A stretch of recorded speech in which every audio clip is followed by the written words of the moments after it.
Iblis lebih Kristen daripada kebanyakan orang Kristen, namun dia tetap akan masuk neraka.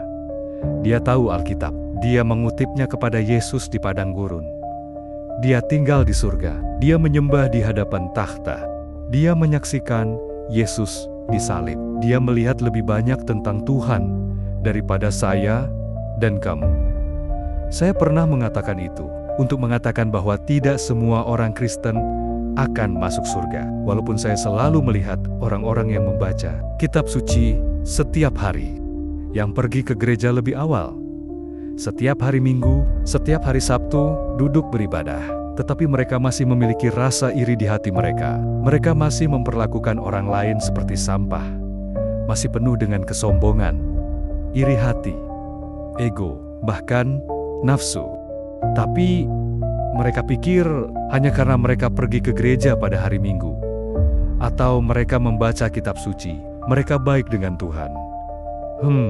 Saya tidak mengatakan ini untuk mengecilkan hati siapapun. Dan ya, perbuatan itu bukan yang membawa kita ke surga. Bahkan itu bukan kekristenan. Itu hanya kostum yang dipakai. Itu adalah identitas. Itu agama tanpa pertobatan. Dan saya tidak akan menutup-nutupi ini, karena saya benar-benar peduli dengan keselamatan kamu.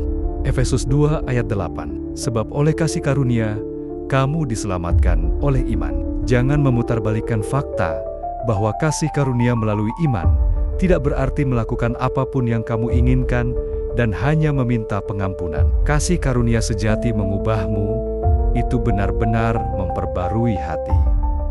Matius 7 ayat 16. Kamu akan mengenali mereka dari buahnya.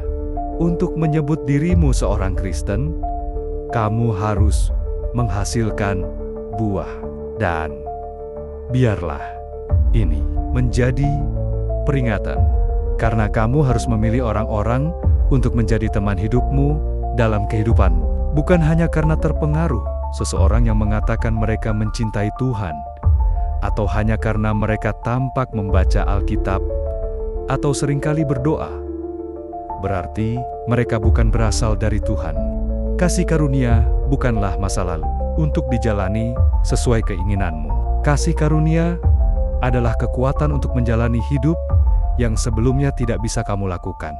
Matius 7 ayat 22. Pada hari itu banyak orang akan berkata kepadaku, Tuhan, Tuhan, dan aku akan berkata kepada mereka, aku tidak pernah tahu bahwa engkau meninggalkan aku. Jadi, biarlah ini menjadi peringatan bagi kita semua untuk tetap dekat dengan Tuhan.